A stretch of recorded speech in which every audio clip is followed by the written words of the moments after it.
एक बार फिर से मैं आपका स्वागत करता हूं इस अबंडेंट लाइफ टेलीविज़न प्रोग्राम में। दोस्तों, मैं ये संदेश दे रहा हूं 5 अलग-अलग भाषाओं में और सच में इससे हज़ारों हज़ार और लाखों लोग सुन रहे हैं, मेरे संदेशों के द्वारा आशीष पा रहे हैं। अगर आपने आशीष पाई है तो मेरा ईमेल एड्रेस और व्हाट्सएप नंबर नोट कीजिए, मुझे अपना फीडबैक दीजिए और अपने प्रार्थना निवेदन भी मुझे बताइए। हमारी बहुत अच्छी प्रेयर टीम है, हम आपके लिए प्रार्थना करेंगे और आपको जानकारी देंगे। मैं आपको एक बहुत ही महत्वपूर्ण विषय पर संदेशों की श्रृंखला बताना चाहता हूँ। उद्धार में प्रभु यीशु मसीह की प्रभुता। मैं आपके लिए पढ़ रहा हूँ दूसरा पत्रस अध्याय 2 वचन 20। जब वे प्रभु और उद्धारकर्ता यीशु मसीह की पहचान के द्वारा संसार की नाना प्रकार की अशुद्धता से बच निकले। इतना ही काफ़ी है। इस वचन का ये पहला भाग है। यह हमें बताता है कि हम संसार की नाना प्रकार की अशुद्धता से उद्धार के कारण बच निकले।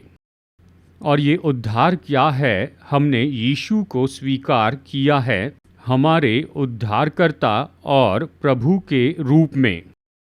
ये बहुत ही महत्वपूर्ण है दोस्तों।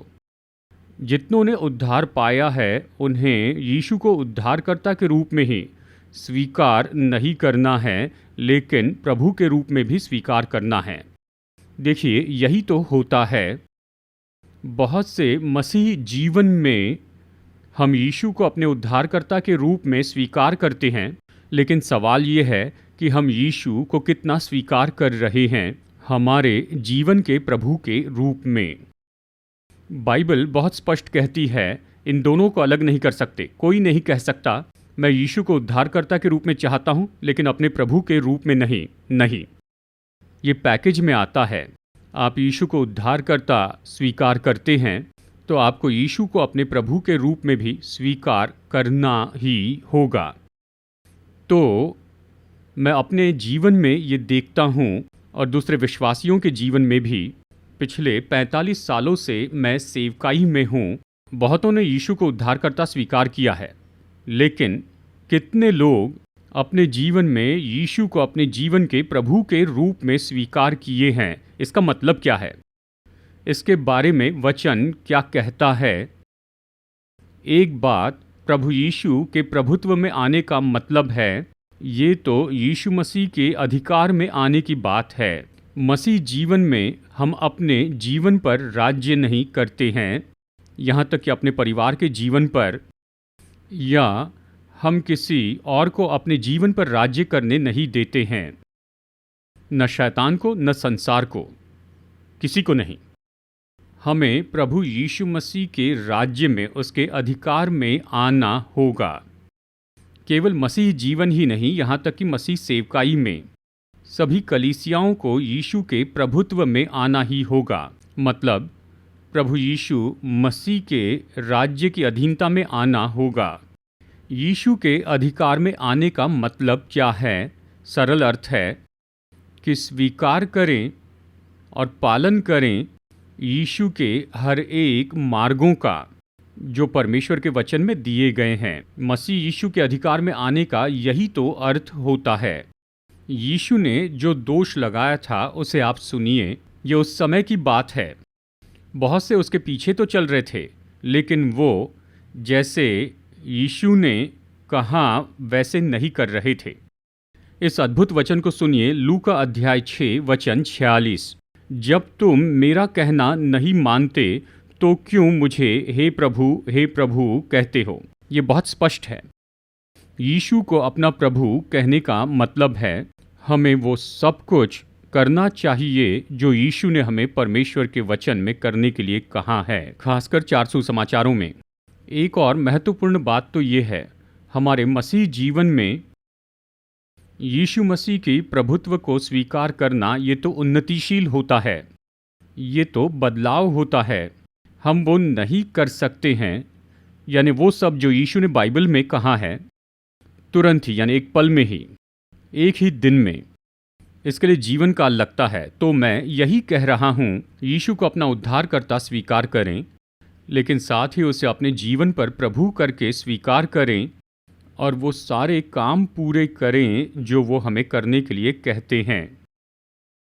मत्ती अध्याय 13 में यह एक सुंदर वचन है जो हमें बताता है कैसे यीशु मसीह के कामों को स्वीकार करें और फलवंत हो जाएं। दूसरे शब्दों में यीशु के प्रभुत्व को स्वीकार करने का मतलब है यीशु के वचनों को स्वीकार करना, और यीशु के वचनों को स्वीकार करने का मतलब उन वचनों में फलवंत होते जाना है। मत्ती अध्याय 13 वचन 23। जो अच्छी भूमि में बोया गया वो ये है जो वचन को सुनकर समझता है और फल लाता है, कोई 100 गुना, कोई 60 गुना और कोई 30 गुना। कैसे फल लाता है? 100 गुना और कोई 60 गुना और कोई 30 गुना। वो बीज, ये यीशु के वचन हैं। ये तब होता है जब हम प्रभु यीशु की प्रभुता में होते हैं, यीशु के वचनों को सुनते हैं और उनका अनुकरण करते। तो जब हम यीशु के वचनों का पालन करने लगते हैं, ये तो जीवन भर की उन्नति है। हम 30 से शुरू करते हैं, हम शुरू करते हैं 60 से, और फिर हम आगे बढ़कर 100 तक जाते हैं। मैं नहीं सोचता कि कोई 100 गुना तक बढ़ सकता है, लेकिन उसके बहुत करीब होगा। यही तो बात है, ये उन्नति है। यहाँ तक कि पौधों के लिए ये तो उन्नति है। तो कुछ 30 गुना, कुछ 60 गुना, तो कुछ 100 गुना। तो बात यही है मेरे प्यारे दोस्तों, हमारे मसीह जीवन में हमें यीशु को अपने उद्धारकर्ता के रूप में स्वीकार करना है और अपने जीवन के प्रभु के रूप में स्वीकार करना है। इस दृष्टांत को पढ़िए। देखिए, यहाँ पर 3 अलग तरह की भूमि थी जिन्होंने यीशु को प्रभु के रूप में स्वीकार किया, लेकिन वो यीशु के वचनों को सुनकर उसमें फलवंत होने में पूरी तरह असफल रहे। पहली भूमि तो मार्ग के किनारे वाली भूमि थी जो बहुत कठोर थी, और फिर पथरीली भूमि है, और फिर कटीली झाड़ी हैं, और इन तीनों भूमि में से कहीं भी यीशु के वचन फलवंत नहीं हुए, केवल अच्छी भूमि पर फलवंत हुए। तो अच्छी भूमि कौन है? अच्छी भूमि वो व्यक्ति है जो यीशु को स्वीकार करता है अपने उद्धारक के रूप में और अपने प्रभु के रूप में भी। तो जैसे हम अध्ययन करते हैं कि अच्छी भूमि तो वो व्यक्ति है जो यीशु को स्वीकार करता है अपने उद्धारक के रूप में और साथ ही अपने प्रभु के रूप में, कि यीशु के वचन को सुने और उसके अनुसार करते जाएं जब तक कि वो यहाँ पर इस पृथ्वी में रहते हैं। अब यीशु के प्रभुत्व में बहुत सी शिक्षाएं जुड़ी हैं, ऐसी बहुत सी बातें हैं जो कि जुड़ी हुई हैं कि इसका क्या अर्थ है कि हम यीशु मसीह के प्रभुत्व में आ जाए। लेकिन इस संदेश में मैं आपको एक पहलू बताना चाहता हूँ, कैसे यीशु मसीह की प्रभुत्व को स्वीकार करें। इसे आप लिख लीजिए। यीशु मसीह की प्रभुता को स्वीकार करने का अर्थ है परमेश्वर की आराधना करें। मैं आपके लिए पढ़ रहा हूँ मत्ती अध्याय 4 वचन 10 से। क्योंकि लिखा है, तू प्रभु अपने परमेश्वर को प्रणाम कर और केवल उसी की उपासना कर। देखिए, जिस पल हम ये कहते हैं प्रभु, मतलब यहोवा परमेश्वर, पिता, पुत्र और पवित्र आत्मा, ये कहते कि परमेश्वर हमारे प्रभु हैं, तो सबसे पहले हमें यही करना है कि आराधना करें, केवल उसी की और किसी की नहीं। तो ये तो अद्भुत बात है।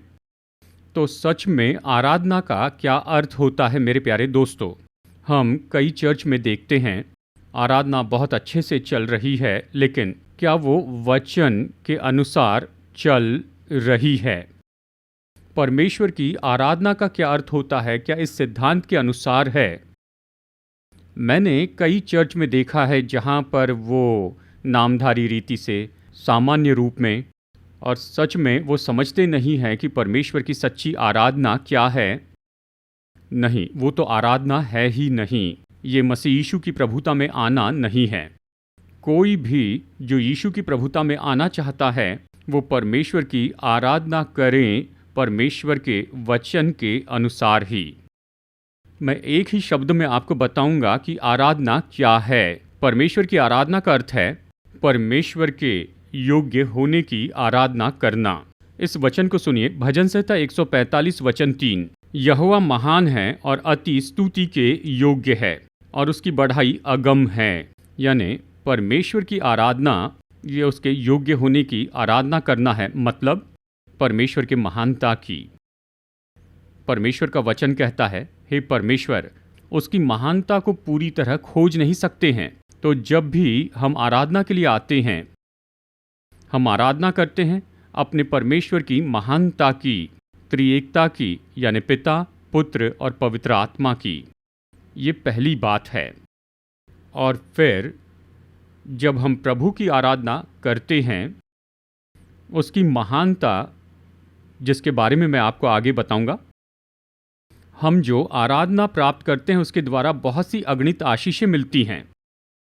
पूरी बाइबल में ऐसी बहुत सी आशीषें हैं जो हम पाएंगे जब हम आराधना के लिए आते हैं, अपने यहोवा परमेश्वर की आराधना के लिए अपने लोकल चर्च में हर एक रविवार को। मैं आपसे विनती करता हूं मेरे प्यारे दोस्तों, कभी भी आराधना सभा में जाना बंद न करें।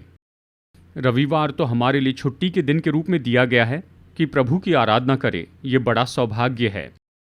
हर रविवार अपने लोकल चर्च में आप प्रभु की आराधना करें। या हो सकता है कि आप बीमार हैं, या आपकी एग्ज़ाम है, या कोई महत्वपूर्ण बात है तो चूक सकते। आलसी मत बनिए। आलसी बनकर समय बिताना, मित्रों के साथ में किसी पिकनिक पर जाना, ये सब नहीं। रविवार तो आराधना के लिए दिया गया है। हमारे यहोवा परमेश्वर की महानता की आराधना करना। जब हम प्रतिदिन परमेश्वर की आराधना करते हैं तो हम कौन सी आशीषें पाते हैं? भजन संहिता 84 में जाइए और यहाँ पर की आशीषों की गिनती कीजिए। चलिए इनमें से कुछ बताता हूँ। भजन संहिता 84 वचन 3 कहता है, गौरैया ने अपना बसेरा बना लिया है, मतलब हमारे लिए सुरक्षा है प्रभु में जब हम प्रतिदिन उसकी आराधना करते हैं। और शुपा बेनी ने घोंसला बना लिया है जिसमें वो अपने बच्चे रखें, यानी वहाँ उस वेदी में, परमेश्वर की आराधना में, हमारे लोकल चर्च में हमारा परिवार आशीष पाएगा और हमारे बच्चे भी। फिर आगे पढ़ते हैं, वचन 4 कहता है, क्या ही धन्य है वो जो तेरे भवन में रहते हैं। बहुत ही अद्भुत आशीष है।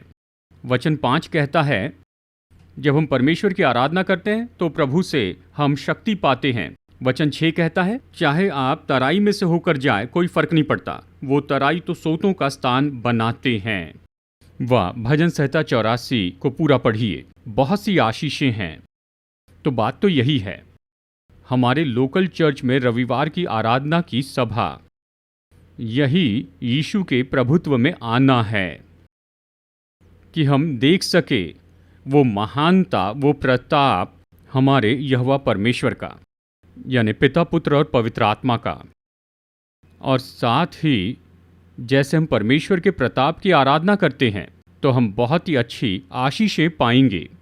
भजन संहिता 84। चलिए आगे बढ़ते हैं दोस्तों। मैं आपको बताऊंगा 3 अलग अलग मार्ग परमेश्वर की आराधना करने के, परमेश्वर के प्रताप की आराधना करना। 3 अलग अलग मार्ग हमें इसे अपने मन में रखना होगा। जब भी हम आराधना के लिए आते हैं तो इन्हें पूरा कीजिए, इन तीनों को, और प्रभु की आराधना करें परमेश्वर के वचन के अनुसार। इसमें पहला पॉइंट ये है, आपको हमारे यहोवा परमेश्वर की आराधना आदर से करनी है। भजन संहिता अध्याय 2 वचन 11, डरते हुए यहोवा की उपासना करो और कांपते हुए मगन हो। उपासना यानी आराधना, डरते हुए यहोवा की आराधना करो।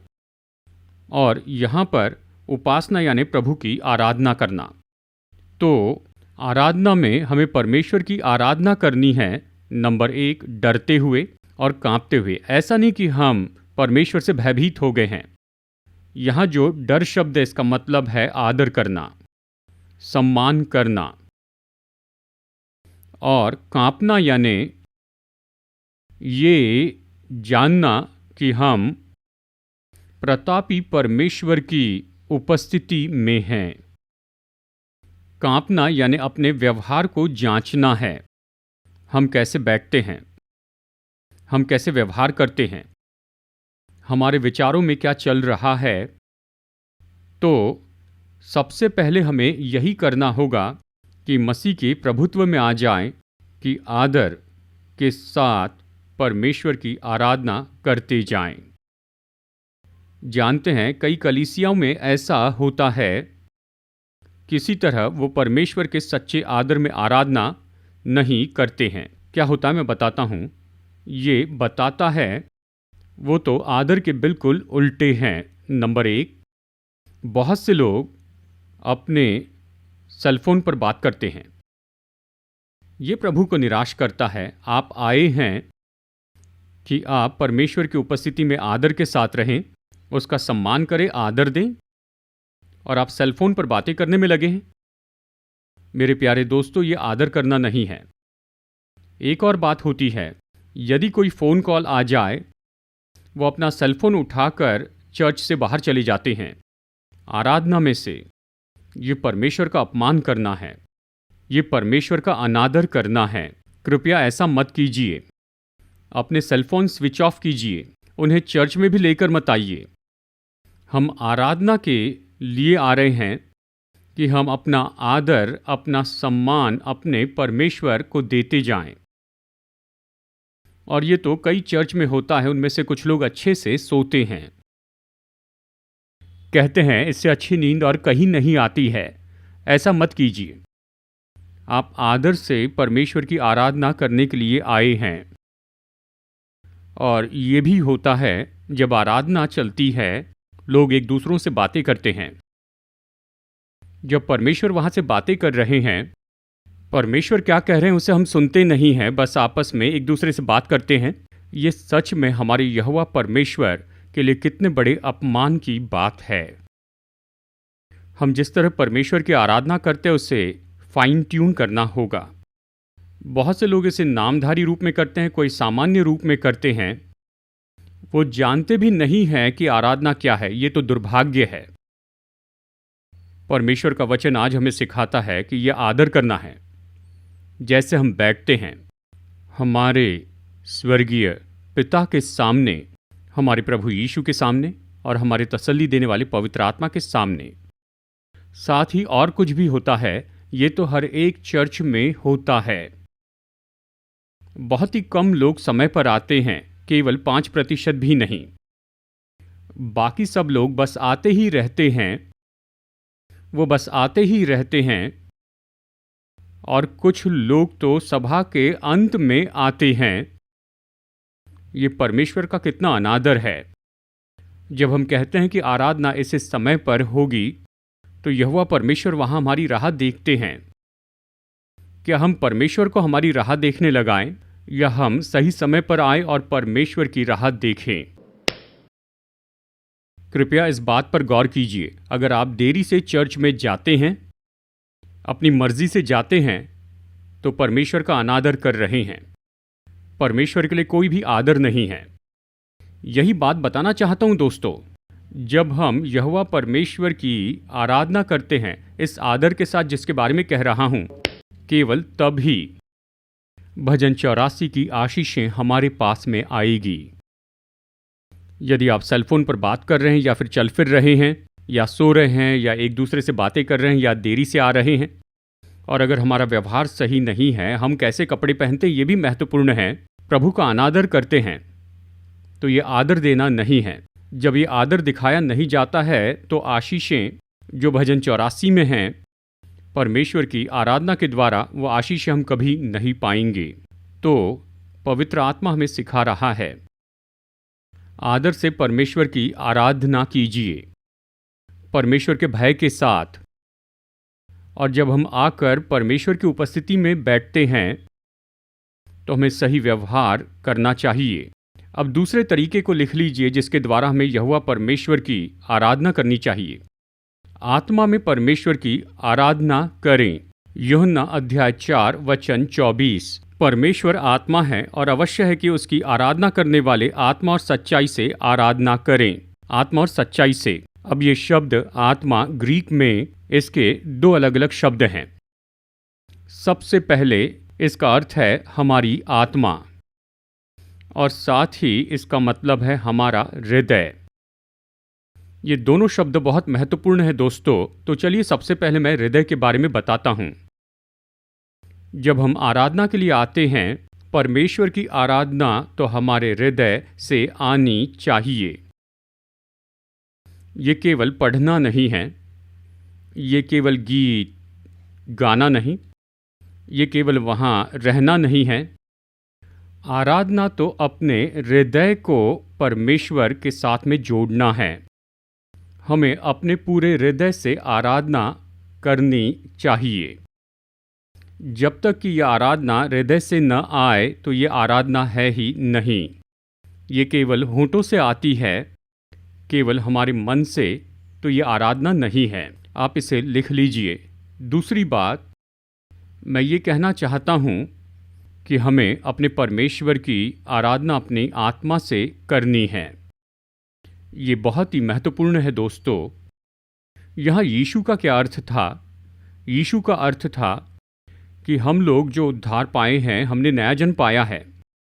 और जब हम नया जन्म पाते हैं तो यहाँ तक कि हमारी आत्मा नया जन्म पाती है, वो जागती है, वो नई बनाई जाती है। किस लिए? कि हमारी आत्मा परमेश्वर के साथ आराधना में जुड़ जाएं, कि हम अपनी आत्मा से परमेश्वर की आराधना करें। इस बहुत ही अद्भुत वचन को सुनिए, भजन संहिता 63 और इसके पहले 2 वचन। हे परमेश्वर, तू मेरा परमेश्वर है, मैं तुझे यत्न से ढूंढूंगा। सूखी और निर्जल ऊसर भूमि पर मेरा मन तेरा प्यासा है, मेरा शरीर तेरा अति अभिलाषी है। इस प्रकार से मैंने पवित्र स्थान में तुझ पर दृष्टि की कि तेरी सामर्थ और महिमा को देखूं। राजा दाऊद की ये तो बहुत ही अद्भुत ऐसे शब्द हैं। यहाँ दाऊद क्या कह रहा है? मेरा मन या मेरा प्राण तेरा प्यासा है। बस यही। हर रविवार को जब हम आराधना के लिए आते हैं, हमारा मन परमेश्वर के लिए प्यासा होता है। और हमारा मन किस समय संतुष्ट हो जाता है, इसे सुनिए। जब हम आराधना में अपनी आत्मा को परमेश्वर की आत्मा से जोड़ देते हैं। ये तो बहुत ही अद्भुत है दोस्तों। सच में कितने लोग इस बात को समझते हैं? आराधना तो अपनी आत्मा को आराधना में परमेश्वर की आत्मा से जोड़ देना है। जानते इसे कैसे करें? राजा दाऊद जो कह रहा है उसे सुनिए। मैंने अपने मन को तेरे पवित्र स्थान के साथ जोड़ा है। वो ये भी कहता है, मेरा मन तेरी सामर्थ और तेरी महिमा के लिए प्यासा है। अद्भुत बात है। दाऊद खोज रहा था अपने मन के लिए परमेश्वर की सामर्थ को। दाऊद तो देख रहा था परमेश्वर की महिमा को, जो कि परमेश्वर की उपस्थिति है, अपने मन के लिए। बहुत ही अद्भुत बात है मेरे प्यारे दोस्तों। आराधना में जब हम अपनी आत्मा को परमेश्वर के साथ जोड़ते हैं, तब कुछ बहुत ही अद्भुत होता है। परमेश्वर से हम अपनी आत्मा के लिए उसकी सामर्थ पाते हैं। परमेश्वर से हम प्राप्त करते हैं परमेश्वर की उपस्थिति, परमेश्वर की महिमा को। वाह! तो ये आराधना है। तो इसे गौर कीजिए। हमारी आत्मा पूरी तरह रिचार्ज हो परमेश्वर की सामर्थ और उसकी महिमा से, उसकी उपस्थिति में।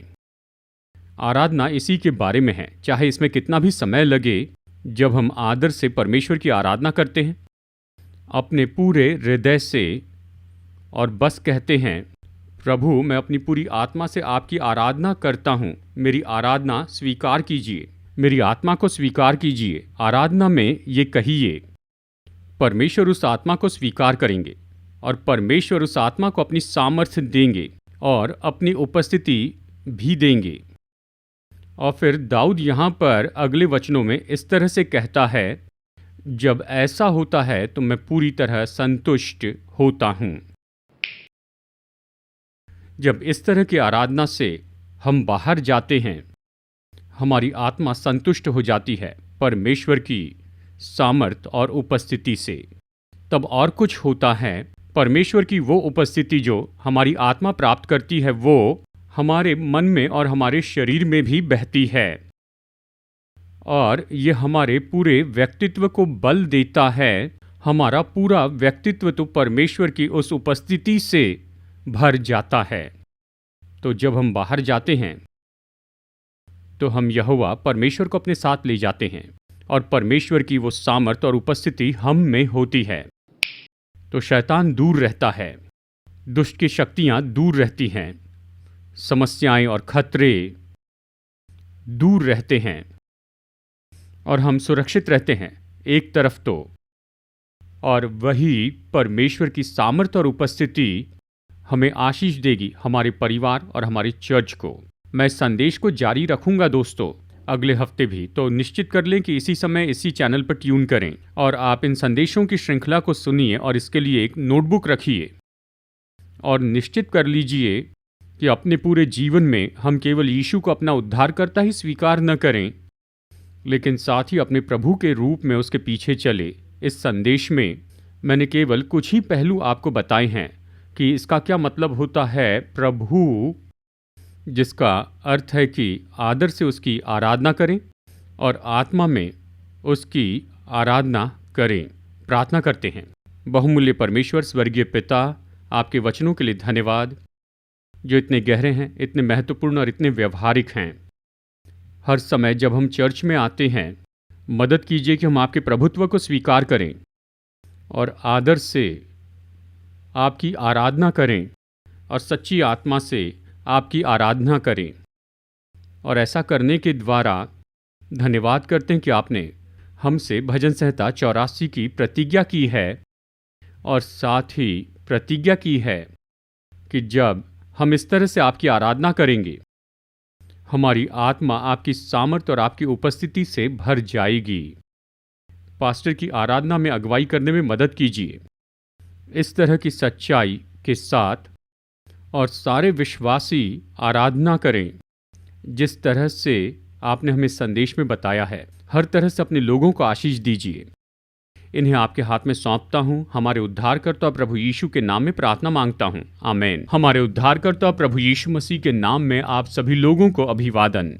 दोस्तों, कृपया कर आप इस वीडियो को देखिए जो हमारी सेवकाई के बारे में पूरा विवरण देता है।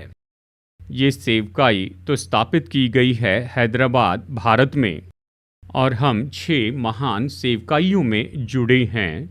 नंबर 1, मैं टीवी पर आता हूं और 5 भाषाओं में वचन का प्रचार करता हूं, इंग्लिश, हिंदी, तमिल, मलयालम और तेलुगु में। लाखों लोग इन संदेशों को सुन रहे हैं और वो उद्धार पा रहे हैं और विश्वासी अपने विश्वास में बल पा रहे हैं। और हमारी दूसरी सेवकाई है प्रचार की सेवकाई, जहां मैं बहुत सी जगहों पर जाता हूं, केवल भारत में ही नहीं लेकिन विदेशों में भी।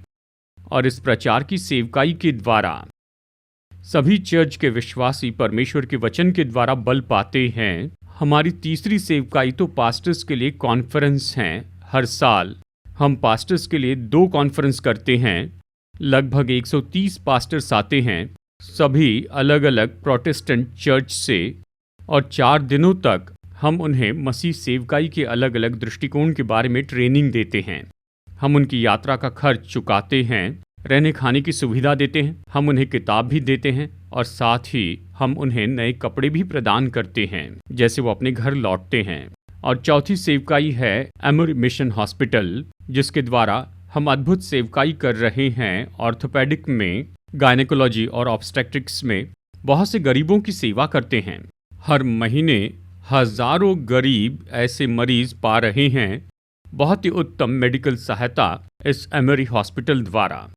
नंबर 5, हमारे 3 अच्छे चर्च हैं जिनके द्वारा हम अच्छी सेवकाई कर रहे हैं और बहुत से लोग अपना जीवन प्रभु को दे रहे हैं। और इन चर्च में प्रभु का वचन प्रचार किया जाता है। ये इन्हें बल देता है और इनकी मदद करता है कि अपने आत्मिक जीवन में बढ़ते जाएं। और हर महीने हम कुछ गरीब परिवारों को ऐसे ही चुनकर उन्हें देते हैं चावल, दाल और दूसरे अनाज। कृपया हमारी सेवकाई के लिए प्रार्थना कीजिए। अगर आप चाहते हैं कि हमारा न्यूज़लेटर पाए जिसका नाम है सीड, तो कृपया अपना पता स्क्रीन पर दिए हुए व्हाट्सएप नंबर पर हमें भेजिए, तो मैं तुरंत ही आपको अपना न्यूज़लेटर भेजूंगा। अगर आप में से कोई हमें कुछ योगदान भेजना चाहता है या एक प्रोग्राम के लिए स्पॉन्सर होना चाहता है, कृपया हमारा QR कोड नोट कीजिए, इसे स्कैन कीजिए और आप हमें ऑनलाइन अपनी भेंट भेज सकते हैं। परमेश्वर आपका आशीष दे, जैसे आप बहुत ही महत्वपूर्ण और कार्यनीति से फलवंत सेवकाई में स्पॉन्सर बनते हैं।